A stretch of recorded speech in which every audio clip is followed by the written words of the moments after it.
নমস্কার বন্ধুরা, মিষ্টি ক্ল্যাম্পের আরেকটি নতুন পর্বে আপনাদের সবাইকে স্বাগত জানাই।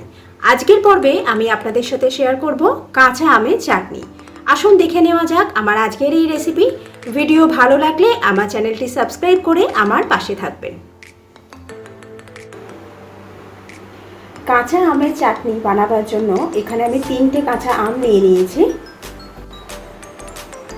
আমগুলোকে খোসা ছাড়িয়ে এইভাবে টুকরো টুকরো করে কেটে নিয়েছি। এখানে দেখিয়ে দিই, একটা আমের হালকা রং ধরে গেছে। এখানে একটা আমের মানে 3টে আমের আড়াইটা আম এইভাবে আমি কেটে নিয়েছি, আর একটা আমের অর্ধেক আমি একটা গ্রেটারের সাহায্যে এইভাবে গ্রেট করে নিয়েছি। চাটনিটা করার জন্য আমি কড়ার মধ্যে দিয়ে দিয়েছি সর্ষের তেল।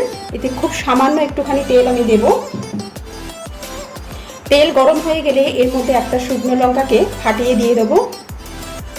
সেই সাথে দিয়ে দিচ্ছি হাফ টিস্পুন কালো সর্ষে।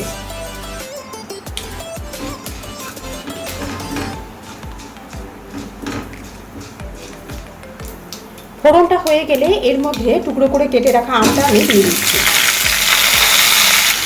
আমটা দেওয়ার পর এতে অ্যাড করে দিচ্ছি সামান্য পরিমাণে নুন। আমটা এবার একটু নাড়াচাড়া করে নেব।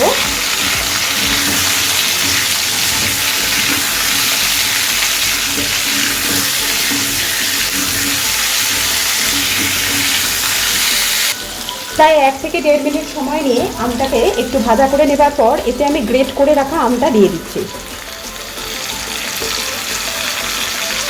দিয়ে দিচ্ছি এবার হলুদ। এবার এটাকেও খানিকক্ষণ সময় নিয়ে একটুখানি নাড়াচাড়া করে নেব।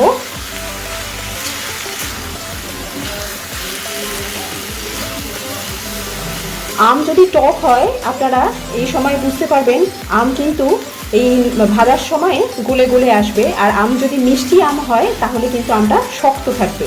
দেখুন আমটা আমার অনেকটাই গলে গলে আসছে। এই সময় দেখেই আপনারা চিনির আন্দাজটা করতে পারেন যে কতটা পরিমাণ চিনি মোটামুটি দিতে হতে পারে চাটনিতে।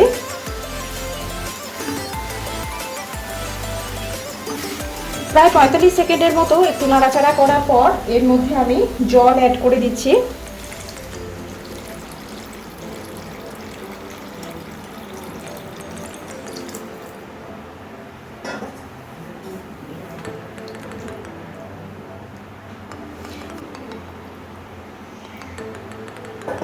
এবার এটাকে চাপা দিয়ে মিডিয়াম ফ্লেমে আমটাকে সেদ্ধ করে নেব।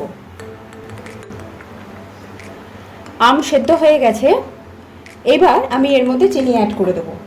এখানে আমি 3/4 কাপ চিনি নিয়েছি, এটা আমি দিয়ে দিলাম।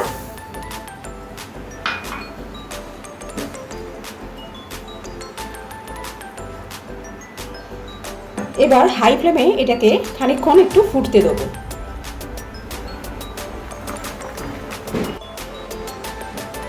এই সময় যদি একবার চেক করে নেব, যদি মনে হয় খুব বেশি টক আছে তো আরও একটু চিনি আমি এর মধ্যে অ্যাড করে দেব।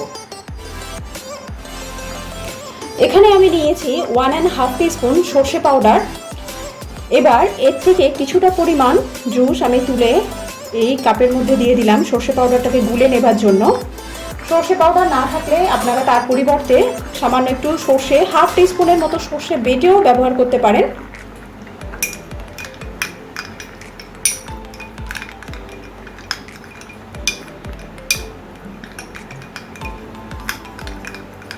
ভালোভাবে গুলে নেওয়া হয়ে গেলে এটা আমি এর মধ্যে দিয়ে দিচ্ছি। একবার মিশিয়ে নেব। মিডিয়াম ফ্লেমে আরও প্রায় 2 থেকে 2.5 মিনিট এটাকে ফুটতে দেবো।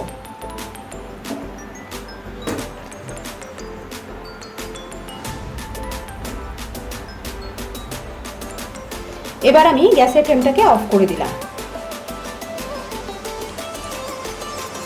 গ্যাসের ফ্লেমটা অফ করার পর সামান্য একটু সময় চাটনিটাকে একটু ঠান্ডা হতে দেব। চাটনি অল্প ঠান্ডা হয়ে গেছে। এবার এর মধ্যে আমি হাফ পাতিলেবুর রস অ্যাড করে দিচ্ছি। শেষে অল্প ঠান্ডা করে এইভাবে পাতিলেবুর রস অ্যাড করলে খুব সুন্দর একটা ফ্লেভার আসে।